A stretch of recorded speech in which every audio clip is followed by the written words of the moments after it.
مثنوی معنوی پیر روم،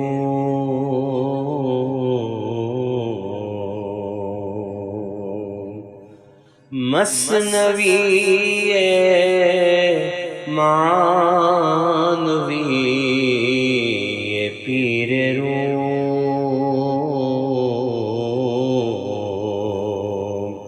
ہست گنج راز عرفان و علوم۔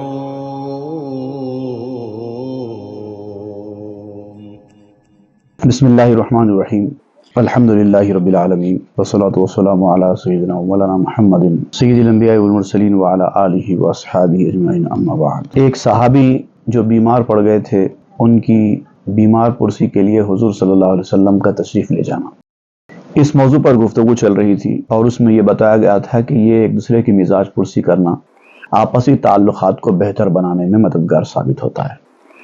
اس میں اگر بڑا آدمی چھوٹے آدمی کی مزاج پرسی کے لیے جائے تو چھوٹے آدمی کو بڑے آدمی کے برکات سے استفادہ کرنے کا موقع ملتا ہے، اس کو اس سے بھلائی حاصل ہوتی ہے۔ اگر چھوٹا آدمی بڑے آدمی کی مزاج پرسی کرنے کے لیے جائے تو اس بیمار کی برکتوں سے مزاج پرسی کرنے والے کو فائدہ پہنچتا ہے۔ در عیادت شد رسول بے ندید، آ صحابی را بے حال نزادید۔ اب حضور صلی اللہ علیہ وسلم جو کہ بے نظیر ہیں، بیمار پرسی کے لیے روانہ ہوئے اس صحابی کے پاس جو حالت نزا میں تھے۔ آپ نے دیکھا کہ اب یہ صحابی حالت نزا میں ہے، وہاں پر آپ تشریف لے گئے مزاج پرسی کے لیے۔ ای عیادت از برائے ای سلاس، وی سلا از صد محبت حاملاست۔ یہ بیمار پرسی، مزاج پرسی بیمار کی، یہ ایک تعلق کے قیام کے لیے، ایک دوسرے کا تعلق بڑھتا ہے، ایک دوسرے سے محبت بڑھتی ہے، اس کے لیے ہے، اور یہ تعلق سینکڑوں محبتوں کا حامل ہوتا ہے، اس سے محبتیں بڑھتی ہیں۔ اب یہ حضور صلی اللہ علیہ وسلم کا جو عمل ہے مزاج پرسی کا، ایک تو اس کا ایک فائدہ یہ ہے کہ حضور صلی اللہ علیہ وسلم کے اس بیمار کی مزاج پرسی کے لیے جانے سے اس بیمار کو فائدہ ہوگا، اور خاص طور سے اس وقت جب کہ وہ حالت نزا میں ہے، اب بستر مرگ پر ہے، تو وہاں پر حضور صلی اللہ علیہ وسلم کا جانا اور اس کی مزاج پرسی کرنا بیمار کی یقیناً بیمار کے لیے فائدہ بخش ثابت ہوگا۔ ان کی جو ہے آخری وقت پر حضور کا دیدار ہونا یقینی بات ہے ان کے لیے بڑا فائدہ مند ہوگا۔ پھر اگر وہ حالت مرگ میں نہیں ہیں، بعد میں صحت مند ہو جانے والے ہیں، تو بیماری کیوں آئی اس کے کچھ اسباب ہوتے ہیں، وہ اسباب حضور صلی اللہ علیہ وسلم بتا سکتے ہیں۔ کبھی کچھ ظاہری اسباب ہوتے ہیں، کسی وجہ سے بیماری آتی ہے تو ڈاکٹر کہتا نا کہ آپ نے فلاں چیز کی، فلاں چیز کھائی، اس لیے آپ کو ایسا ہوا، تو آئندہ جب وہ صحت مند ہوگا تو اس چیز سے پرہیز کرے گا۔ کچھ باطنی اسباب بھی ہوتے ہیں، تو باطنی اسباب بتانے والا صاحب دل چاہیے، وہ بتا سکتا ہے کہ آپ کو فلاں نحوست کی وجہ سے یا فلاں عمل کی وجہ سے ایسا ہوا ہے، تو وہ صحت مند ہو جائے تو بعد میں اس کی آگے زندگی میں اس کو رہنمائی حاصل ہو سکتی ہے۔ اور پھر حضور صلی اللہ علیہ وسلم کا مزاج پرسی کے لیے جانا امت کی تعلیم کے لیے بھی ہے کہ ایک دوسرے کی مزاج پرسی کیا کرو۔ میں رسول ہوں، بے نظیر رسول ہوں، میرے مقام تک پہنچنے والا کوئی بھی نہیں ہے، پھر بھی میں مزاج پرسی کے لیے جاتا ہوں، تو تم کو کتنا اہم ہوگا تمہارا جانا۔ اور پھر خاص طور سے تمہارا جانا اگر تمہارے سے بڑے آدمی کے لیے ہو، اولیاء کی مزاج پرسی کے لیے تمہارا جانا ہو، تو اس میں سے ظاہر بات ہے تمہارا فائدہ ہے۔ چون شوی دور از حضور اولیاء، در حقیقت گشت ہائے دور از خدا۔ جب تو اولیاء اللہ کے پاس حاضری سے دور ہو جائے گا تو اولیاء اللہ کے ساتھ اپنے تعلقات بہتر بنائے گا تو تیرا فائدہ ہوگا۔ اگر تو ان کے پاس حاضر ہونے سے دور ہو جائے گا تو یاد رکھ حقیقتاً تو خدا سے بھی دور ہو جائے گا۔ اللہ کے نیک بندوں کے پاس جانا اللہ تعالیٰ کے پاس جانے کی طرح ہوتا ہے، جیسے اس سے پہلے بیان کیا گیا، اللہ تعالیٰ نے موسیٰ علیہ السلام سے پوچھا تو نے میری مزاج پرسی کیوں نہیں کی، تو گویا میرے محبوب بندے کی مزاج پرسی کے لیے تیرا جانا میری مزاج پرسی کے لیے میرے پاس آنے کی طرح ہے۔ اور جب تو ان سے دور ہو جاتا ہے، ان کے ساتھ تیرے تعلقات بگڑ جاتے ہیں، تو سمجھ لے کہ اللہ تعالیٰ کے ساتھ تیرے تعلقات بگڑ گئے۔ چون نتیجہ ہجر ہمراہاں غمست، کہ فراق روئے شاہاں زاں کمست۔ جب تمہارے جیسے آپس کے ساتھیوں سے تم کو دوستی بنائے رکھنے میں فائدہ ہوتا ہے، ان سے دشمنی تمہارے لیے نقصان کا موجب بن جاتی ہے، جدائی کا غم تم کو حاصل ہو جاتا ہے، اس کا نتیجہ تم کو غم ملتا ہے، آپس میں ایک دوسرے کے ساتھ بھی تعلقات بگڑ جائیں تو بہت سارا نقصان ہو جاتا ہے۔ تو ذرا سوچو، شاہوں کی حضوری کا کیا معاملہ ہوگا، وہ اس سے کب کم ہوگا، ان کے ساتھ تعلقات بنانا کتنا فائدے کا سودا ہوگا اور ان کے ساتھ تعلقات بگاڑ لینا کتنا نقصان کا سودا ہوگا۔ سایہ شاہاں طلب ہر دم شتاب، تاشوی زاں سایہ بہتر زافتاب۔ آپ کہتے ہیں سننے والوں سے کہ اس طرح کے شاہوں کا سایہ طلب کیا کرو اور اس سائے کو حاصل کرنے کے لیے دوڑتا رہو، دوڑ دھوپ کرتے رہو تاکہ وہ سایہ تم کو ملے۔ یہ کوئی معمولی چیز نہیں ہے۔ تاشوی زاں سایہ بہتر زافتاب، تاکہ تو اس سائے کی وجہ سے خود سورج سے بہتر ہو جائے۔ سورج جو ہے نور پہنچانے والی چیز ہے، روشنی دینے والی چیز ہے، لیکن وہ ظاہری روشنی دیتا ہے، لیکن اللہ کے نیک بندے باطنی روشنی دینے والے ہوتے ہیں، اور اللہ کے نیک بندوں کا ہم نشین بھی ایک وقت کے بعد اللہ کا نیک بندہ بن جاتا ہے۔ تو اگر تم اللہ کے نیک بندے بننا چاہتے ہو، باطنی روشنی حاصل کرنا چاہتے ہو، سورج سے زیادہ روشن بننا چاہتے ہو، تو ان کے ساتھ اپنے تعلقات کو مضبوط رکھو، ان کے ساتھ پاس آیا جایا کرو، ان کی خدمت کیا کرو، ان کی مزاج پرسی کیا کرو، اور اس کے لیے دوڑ دھوپ کرتا رہو، کیونکہ یہ ایسے نہیں مل جاتی۔ 4 بار چکر لگانے کے بعد ایک بار چیز ہاتھ آ سکتی ہے، ویسا ہوتا۔ رو بخس پندر پناہ مقبلے، بو کہ آزادت کنت صاحب دلے۔ کسی اقبال والے کی پناہ میں جا کر پڑ جاؤ۔ اگر تم کو ملتا ہے تو تمہاری خوش نصیبی ہے، نہیں ملتا ہے تو اس کو تلاش کرو۔ اس سے پہلے کہا تلاش کرو تلاش کرو تلاش کرو، اب کہتے ہیں مل گیا ہے تو اس کے پاس چلے جاؤ چلے جاؤ چلے جاؤ، اس کی پناہ میں چلے جاؤ۔ بو کہ آزادت کنت صاحب دلے، شاید کہ یہ صاحب دل تمہیں آزادی دے دے، آزادی دلا دے، نفس اور اس کی شر پسندیوں سے تجھے نکال دے۔ گر سفرداری بدی نیت برو، ور حضر باشد ازیں غافل مشو۔ اگر سفر کرنا ہے تو اس کے ساتھ سفر کرو، اس نیت سے جاؤ کہ ہم ان کے ساتھ جا رہے ہیں، اس نیت کے ساتھ سفر کرو۔ سفر بھی کرنا ہے تو ان کے ساتھ کرو، ور حضر باشد، اور اگر اقامت گزین ہو، سفر میں نہیں ہو، ایک ہوتا ہے سفر ایک ہوتا ہے حضر۔ جب آپ سفر پہ جاتے ہیں تو وہ سفر ہوا، جب سفر پہ نہیں جاتے ہیں، اپنے گھر میں رہتے ہیں، اپنے شہر میں رہتے ہیں، تو وہ حضر ہوا۔ تو اگر حضر میں ہو تو بھی ان سے غافل مت ہو۔ در بدر می گردو می رو کو بکو، جستجو کن جستجو کن جستجو۔ در بدر پھرو، ادھر جاؤ ادھر جاؤ، گلی گلی تلاش کرو، ڈھونڈو ڈھونڈو اور ان کے ہو جاؤ۔ اور یہ تلاش کرنے کا عمل روکو نہیں، تلاش کرتے جاؤ کرتے جاؤ کرتے جاؤ۔ جستجو کن جستجو کن جستجو، پہلا مرحلہ ہے تلاش کر کے پانا، جب تک وہ پاؤ نہیں تلاش جاری رکھو، اور ایک بار تلاش کامیاب ہو گئی، پا لیا، تو اب خدمت میں جستجو کن جستجو کن جستجو۔ تا توانی زولیات برمتاب، جہد کن اللہ اعلم بالصواب۔ جب تک ہو سکے اولیاء سے منہ مت موڑو، کوشش کرتے رہو۔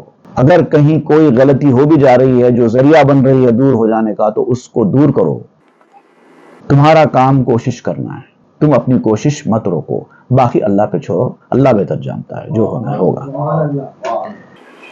اب اس کے بعد آپ ایک حکایت بیان کر رہے ہیں حضرت بایزید بسطامی کی۔ آپ حج کے لیے روانہ ہو رہے ہیں، تو بزرگوں کی عادت تھی جب کسی بڑے سفر پر جاتے تو اولیاء اللہ سے پہلے شرف ملاقات کرتے، ان سے زیارت کر کے اس کے بعد جاتے تھے۔ تو حضرت بایزید بسطامی جیسے بہت بڑے درجے کے ولی، ان کا بھی یہ دستور تھا، وہ ایک صاحب دل کے پاس گئے حج کو جانے سے پہلے ملاقات کے لیے۔ اب وہ حکایت یہاں پر بیان ہو رہی ہے، اور یہ حکایت بیان کرنے سے پہلے میں ایک بات واضح کرنا چاہتا ہوں کہ یہاں جس پیر کا جس ولی کا ذکر ہو رہا ہے وہ ولی باصفا اور پیر کامل ہے۔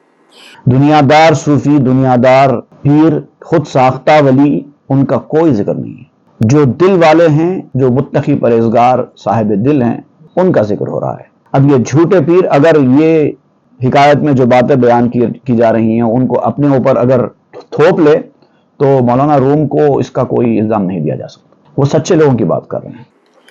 سوئے مکہ شیخ امت بایزید، از برائے حج عمرہ می دوید۔ امت کے شیخ حضرت بایزید مکے کی جانب روانہ ہوئے تاکہ حج اور عمرہ کر سکیں۔ حج اور عمرہ کرنے کے ارادے سے آپ مکے کی طرف چل پڑے۔ او بہر شہرے کے رفتے از نخست، مر عزیزاں را بکردے باز جست۔ ان کی عادت تھی کہ جس کسی شہر میں جاتے، اپنے شہر سے نکل کر سفر پر کسی اور جگہ جاتے تو پہلے اللہ کے نیک بندوں میں سے کسی کو تلاش کرتے، پہلے جا کے ان سے ملتے، ان کو اطلاع دیتے، خدا حافظ کہتے، اس کے بعد روانہ ہوتے۔ حضرت بایزید کی عادت تھی۔ گرد می گشتے کے اندر شہر کیست، کو برر کان بصیرت متقیس۔ اس طرح سے تلاش کرتے کرتے کہ کون ہے ایسا اللہ کا نیک بندہ جس سے میں ملاقات کر کے حج کے لیے روانہ ہوں، وہ ڈھونڈتے ڈھونڈتے نکل گئے۔ یہ صاحب بصیرت، صاحب دل لوگوں میں سے کون ہے جو بصیرت کے پلرز پر ٹیک لگا کے بیٹھا ہے، اس کو تلاش کرو۔ گفت حق اندر سفر ہر جا روی، باید اول طالب مرد شوی۔ اب الہام ہوا حضرت بایزید کو اللہ تعالیٰ کی جانب سے کہ جب بھی تو کسی سفر پر جائے اے بایزید، پہلے تو ابتدا میں کسی مرد حق آگاہ کا طالب بن، اس سے ملاقات کر، اس سے اجازت لے، اس کے بعد جا۔ یہ الہام ہوا حضرت بایزید اللہ تعالیٰ کی طرف سے۔ خزد گنجے کن کے ای سودو زیاں، در تبا آیت تو آرا فراداں۔ خزانے کا ارادہ کرو، پہلے خزانے کا ارادہ کرو تو اس میں تیرا فائدہ ہے۔ ایک چیز ہوتی ہے اصل اور ایک چیز ہوتی ہے فرع۔ ایک اصل مقصد ہوتا ہے، اس کو کہتے ہیں اصل، اور اس مقصد کے ساتھ کچھ چیزیں خود بخود آ جاتی ہیں، اس کا آپ کو انٹینشن نہیں ہوتا کہ میں یہ کروں، لیکن وہ آ جاتی ہے۔ جیسے اب اس کی مثال بھی آپ دیں گے، جیسے کوئی حج کو جاتا ہے حج کرنے کے لیے، وہاں جا کر مکے شہر کی سیر کر لیتا ہے، تو مکہ شہر کی سیر کرنا اس کا مقصد نہیں تھا، اس کا مقصد تو حج کرنا تھا۔ حج کرنے کے لیے گیا تو سیر خود بخود ہو گئی۔ آپ کسی بزرگ کے پاس حاضری کے لیے گئے، وہاں پر جانے کے بعد آپ کو راستے میں کوئی چیز نظر آئی جو آپ کو اچھی لگی، آپ نے اس کو خرید لیا، تو آپ کا مقصد وہاں جانے کا وہ خریدنا نہیں تھا، آپ کا مقصد تو کچھ اور تھا۔ وہ کرتے کرتے یہ چیز آ گئی، زیارت کے لیے گئے اور شاپنگ ہو گئی، تو یہ تو اس کو کہتے ہیں اصل، اس کو کہتے ہیں فرع۔ تو آپ کہتے ہیں کہ خزانے کا ارادہ کرو، آپ کا اصل ہونا خزانے کو حاصل کرنا، بعد میں رستے میں آپ کو کوئی چیز مل جائے تو یہ فرع ہے۔ اور فرع جو ہے اچھی بھی ہوتی ہے، کبھی کبھار خراب بھی ہو جاتی ہے، کبھی نفع ہوتا ہے، کبھی نقصان ہوتا ہے۔ سفر پر آپ جا رہے ہیں تو کبھی کوئی اچھی چیز نظر میں پڑ گئی، آپ نے خرید لیا، کبھی کچھ نقصان بھی ہوتا ہے، چوری ہو گئی کوئی چیز، آپ جا رہے تھے سفر پر، آپ کی کوئی چیز چوری ہو گئی، تو اس کی کوئی اہمیت نہیں ہے، یہ فرع ہے۔ اصل مقصد جو تھا آپ کا وہ حاصل ہوا کہ نہیں ہوا، وہ ہو گیا تو مطلب آپ کا سفر کامیاب ہے۔ تو آپ کہتے ہیں کہ خزانے کی تلاش کرو، فرع تو ایسے آ جائے گی۔ ہر کے کارت خزد گندم باشدش، کہا خود اندر تبا می آیدش۔ جو کوئی بھی گیہوں کا بیج زمین میں بوتا ہے، گیہوں کا جھاڑ اٹھانے کے لیے، اس کا پودا اگانے کے لیے، گیہوں حاصل کرنا اس کا مقصد ہوتا ہے۔ بھوسا تو ایسے مل جاتا ہے اس کو۔ کوئی بھی آدمی بھوسا حاصل کرنے کے لیے کھیتی تو نہیں کرتا، حالانکہ بھوسا بھی کام میں آتا ہے، لیکن بھوسا حاصل کرنا اس کا مقصد نہیں تھا۔ تو جو لوگ ہوشیار ہوتے ہیں، عقل مند ہوتے ہیں، وہ اصل پر نظر رکھتے ہیں۔ بزرگوں کے پاس حاضری کے لیے جانا، نیک مقامات پر جانا اللہ کا کرم لوٹنے کے لیے ہوتا ہے، نہ یہ کہ سیر سپاٹا۔ سیر سپاٹا تو فرع ہے۔ اگر بزرگوں کے پاس جانے سے جو کرم، جو عنایت آپ کو گھر بیٹھے حاصل ہوتی ہے، تو اصل چیز آپ کو گھر بیٹھے مل گئی، اب سیر سپاٹے کی کوئی اہمیت نہیں رہی۔ یہ بات آپ اصل بتانا چاہتے ہیں کہ کہیں کسی اچھے مقام پر جاؤ تو اصل کو پیش نظر رکھو، فرع کو نہیں۔ گھومنے پھرنے کی کوئی اہمیت نہیں ہے، وہ تو ایسے ہی مل جا رہا ہے۔ کہ بیکاری بر نہایت گند میں، مرد میں جو مرد میں۔ اگر تو بھوسا بوئے گا تو گیہوں نہیں ملے گا، گیہوں بو رہا ہے تو بھوسا فری میں آ رہا ہے، اگر بھوسا بوئے گا تو گیہوں نہیں ملے گا۔ دین حاصل کرو، دنیا مفت میں مل جائے گی۔ دنیا حاصل کرو، دین نہیں ملے گا۔ تو اسی لیے کسی مرد حق کی تلاش کرو۔ اب کیوں مرد حق کی تلاش کرو، آپ دیکھیے وہ آتے ہیں اور آگے بیان کریں گے۔ خزد کعبہ کن چو وقت حج بود، چونکہ رفتی مکہ ہم دیدہ شود۔ جب حج کا زمانہ ہو تو کعبے کا خزد کرو۔ جب حج کا زمانہ آ جائے، حج کا ارادہ تم کر لے، تو تمہاری توجہ پوری کعبے تک ہونی چاہیے کہ میں کعبے تک پہنچوں۔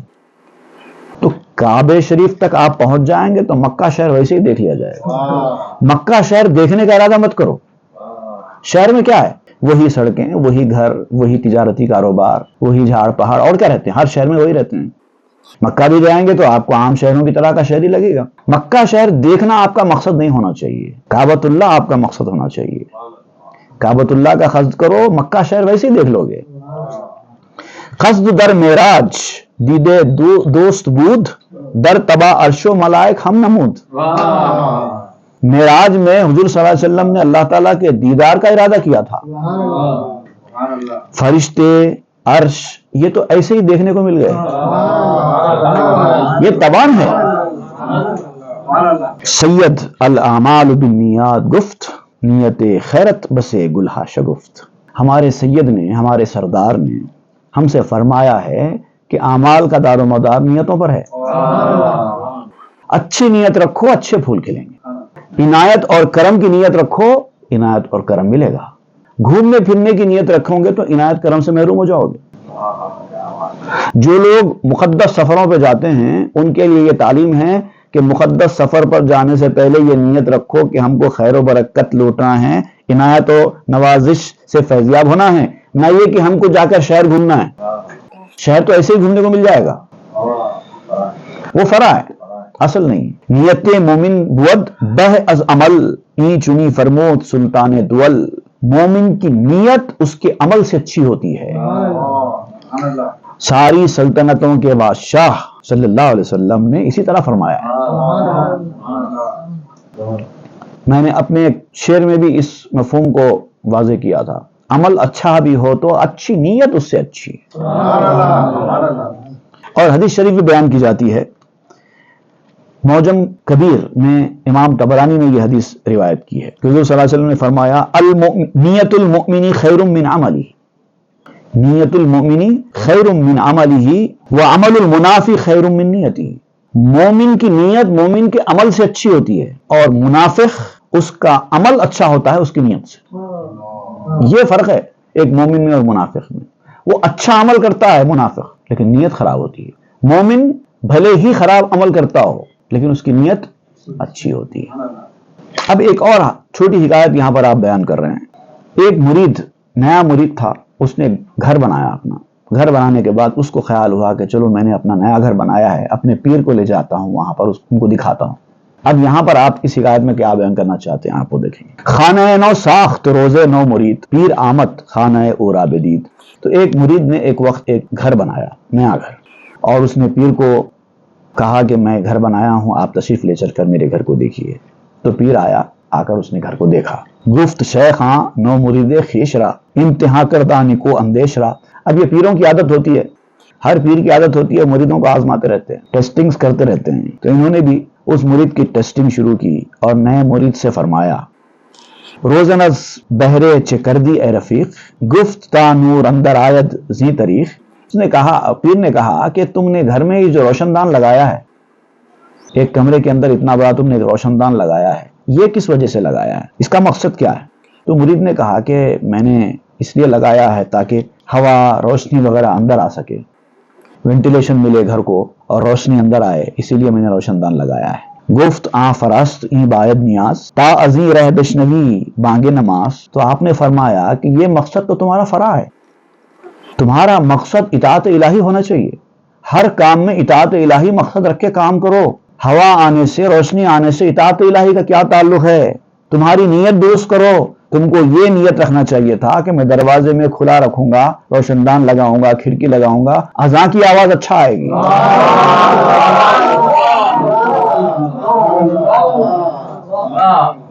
اذان کی آواز آنے کی نیت رکھو، ہوا اور روشنی تو ویسے ہی آ جائے گی، وہ فرع ہے. نور خود اندر تبا می آیدت، نیت آرا کن کے آمی بایدت. روشنی تو تب آن تیرے پاس اندر آ جائے گی. وہ نیت کرو جو نیت کرنی چاہیے. کیا نیت کی تو نے؟ روشنی کی نیت کی. بایزید اندر سفر جستے بسے، تاب آبد خضر وقت خود کسے. تو حضرت بایزید رحمت اللہ علیہ نے بہت سفر میں تلاش کیا کہ کوئی بندہ مل جائے، اللہ کا نیک بندہ جس سے میں ملاقات کروں، شرف قدم بوسی حاصل کر کے حج کے لیے نکلوں. کوئی ایسا خضر مجھے مل جائے جس سے میں ملاقات کر لوں. دید پیرے با قدے ہمچو ہلال، یافت دروے فر و گفتار رجال. ایک بوڑھا شخص جس کی کمر جھکی ہوئی تھی، ہلال کی طرح کا، جیسے کریسنٹ ہوتا نا، پہلی کا چاند کیسے ایسا بینڈ ہوتا ہے، اس انداز کا ایک بوڑھا تھا، اس سے آپ کی ملاقات ہوئی، اور وہ جو کوالٹیز آپ جانتے تھے مردان حق کی، وہ ساری کوالٹیز ان کے اندر پائی، گفتگو کر کے دیکھ لی، ان کے رہن سہن کو دیکھ لیا، اطمینان ہو گیا کہ یہ کوئی بہت بڑا آدمی ہے، یقیناً بوڑھا اور جھکا ہوا ہے لیکن بہت بڑا آدمی ہے، یقیناً میں اس سے ملاقات کروں، کر کے جاؤں۔ دیدہ نابینا و دل چوں آفتاب، ہم چو پیلے دیدہ ہندوستان بے خواب۔ آنکھوں سے تو وہ نابینا تھا لیکن دل اس کا سورج کی طرح روشن تھا۔ یہ علامت حضرت بایزید نے ان کی پالی،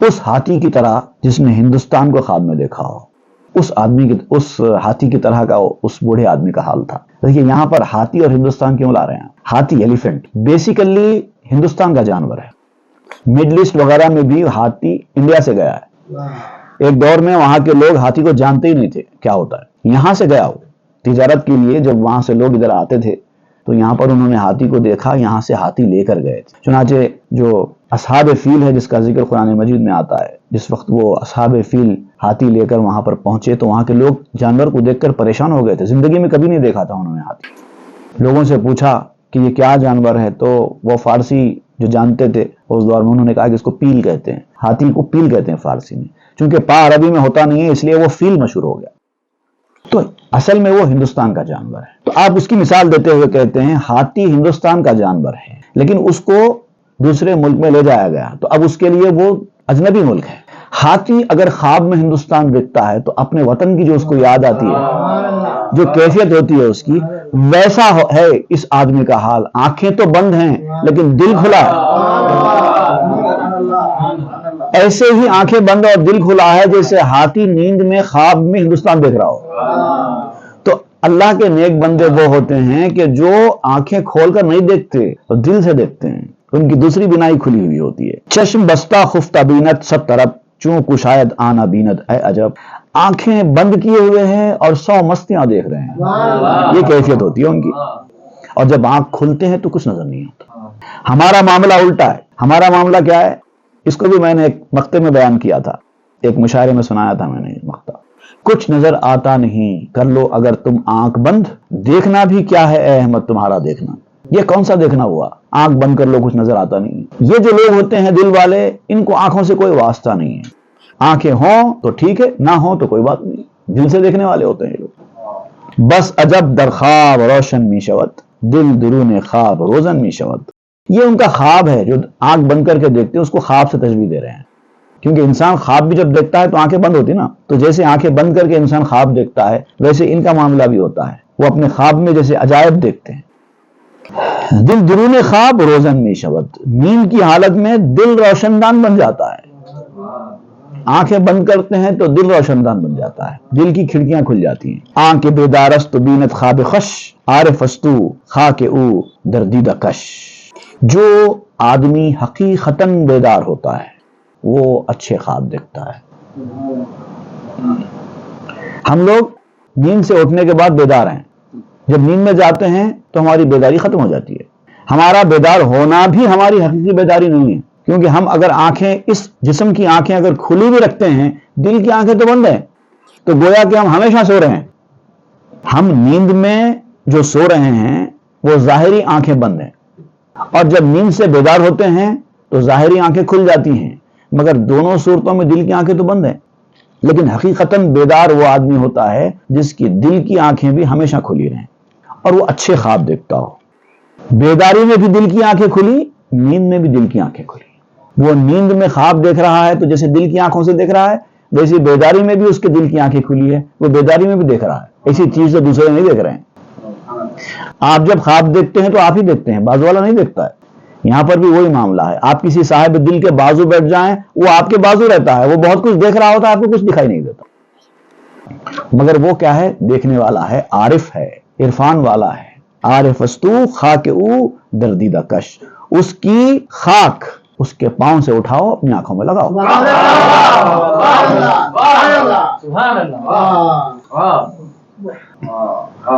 بایزید اورا چو از اختاب یافت، مسکنت بنمود در خدمت شتاف، جب ان کی حالت حضرت بایزید کے اوپر کھل گئی تو حضرت بایزید کو محسوس ہوا کہ یہ شخص اہل قطب میں سے ہے، اقطاب میں سے ہے، اہل قطبیت میں سے ہے۔ تو کافی انکساری دکھائی، عاجزی کی، ان کے سامنے سر نیاز جھکایا، ان کی خدمت کرنے کے لیے دوڑے۔ اب یہ بھی صاحب دل ہے نا، ان کو آسان ہے پہچان لینا۔ دوسرے اندھے آدمی کو ایسے لوگوں کی پہچان مشکل ہے، لیکن یہ خود دل والے انسان ہیں، بہت بڑی ہستی ہیں۔ حضرت بایزید کوئی معمولی شخصیت نہیں ہے، ان کو سمجھ میں آ گئی ان کی حقیقت، یہ کوئی معمولی انسان نہیں ہے، یہ اپنے وقت کے قطب ہیں۔ تو ان کی خدمت میں دوڑے، ان کے سامنے عاجزی انکساری کا مظاہرہ کیا۔ پیش او بنشست می پرسید حال، ان کے سامنے بیٹھ گئے اور ان کا حال چل پوچھا۔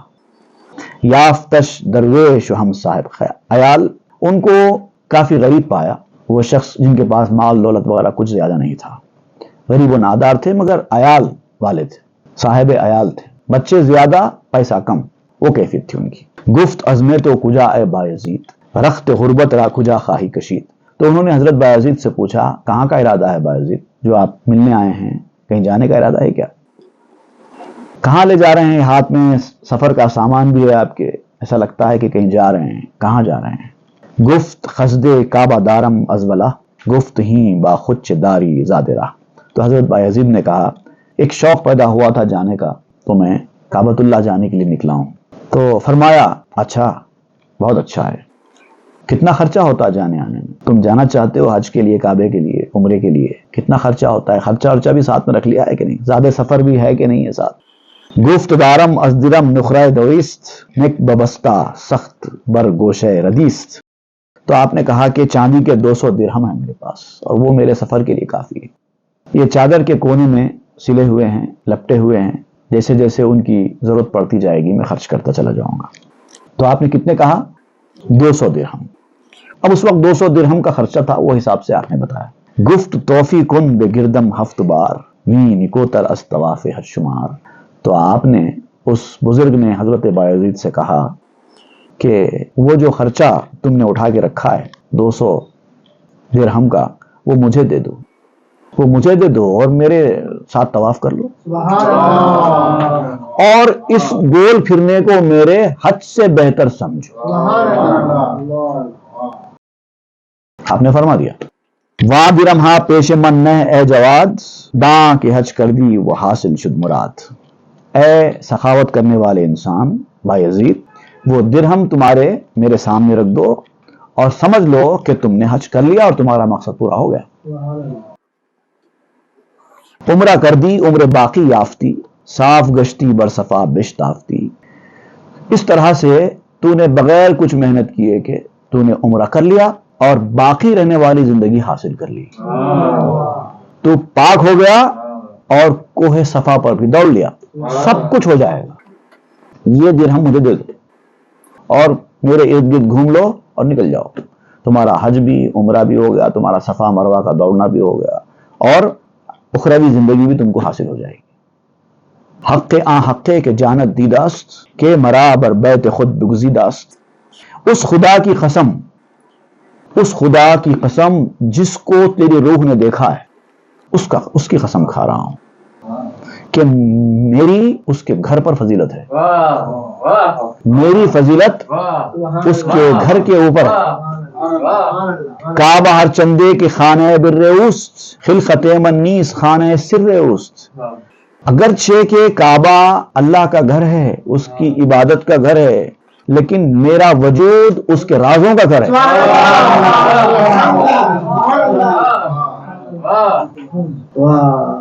تاب کردہ خانہ را دروے میں رفت، وندری خانہ بجز آہائی نرفت۔ جب سے اس نے وہ گھر بنایا ہے کعبۃ اللہ کا، اللہ نے جب سے کعبہ بنایا اور اس کو اپنا گھر قرار دیا، تب سے آج تک اللہ تعالیٰ اس گھر کے اندر کبھی گیا نہیں ہے۔ یہ بہت جملے غور کیجیے۔ اللہ کا گھر ہے، گھر میں تو لوگ رہتے نا، اللہ تو ہر جگہ ہے، وہ اللہ کا گھر ہے، اللہ نے اس کو بنوایا ہے، لیکن کبھی اس کے اندر گیا نہیں ہے، اور میرا دل بھی ہے، وہاں سے اللہ کے علاوہ کوئی گیا نہیں۔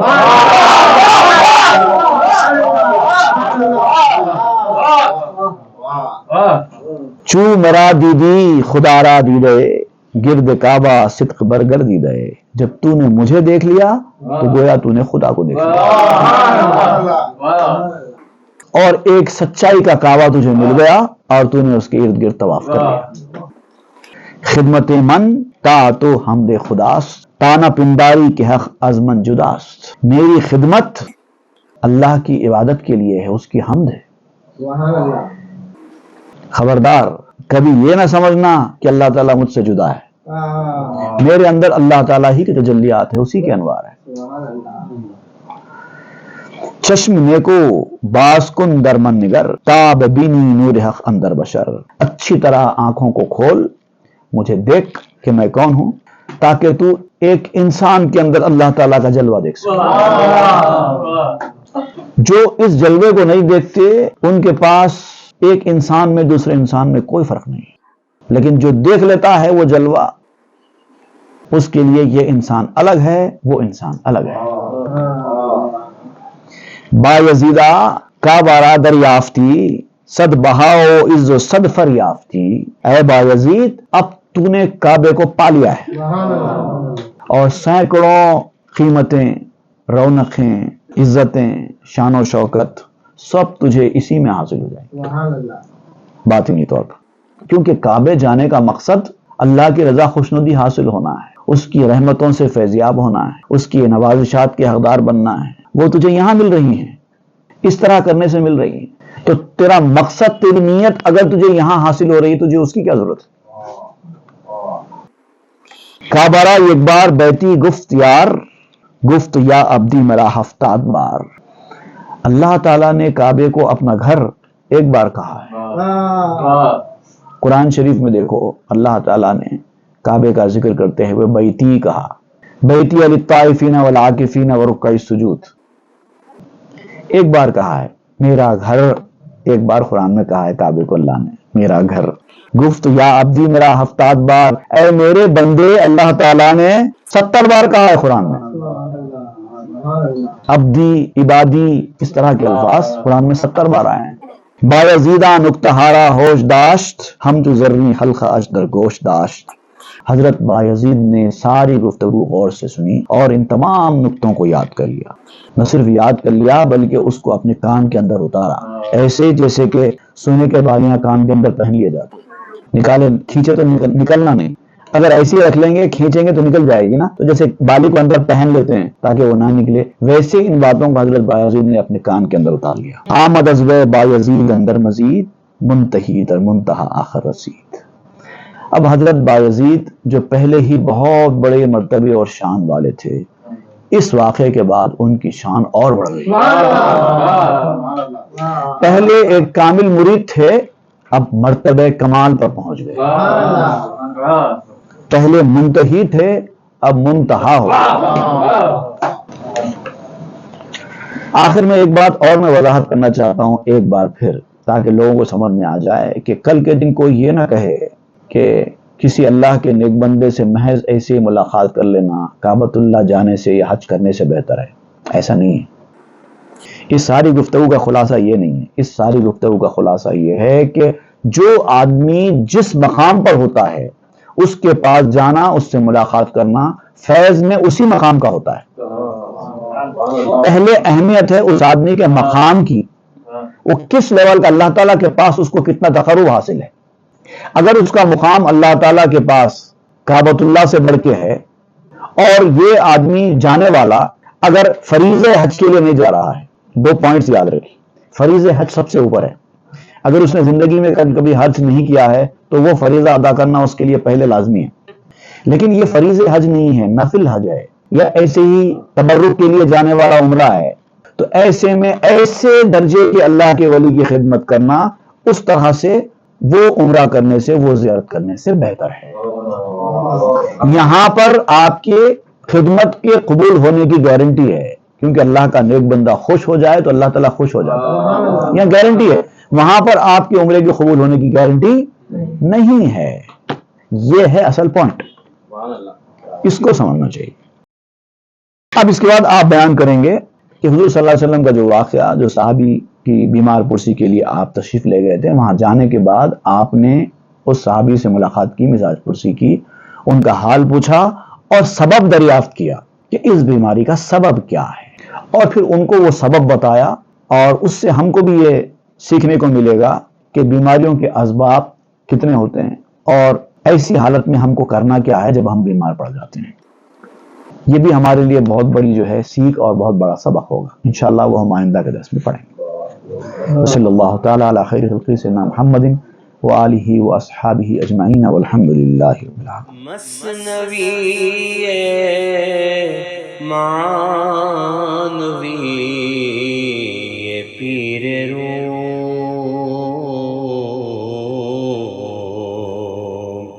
ہست گنج راز عرفان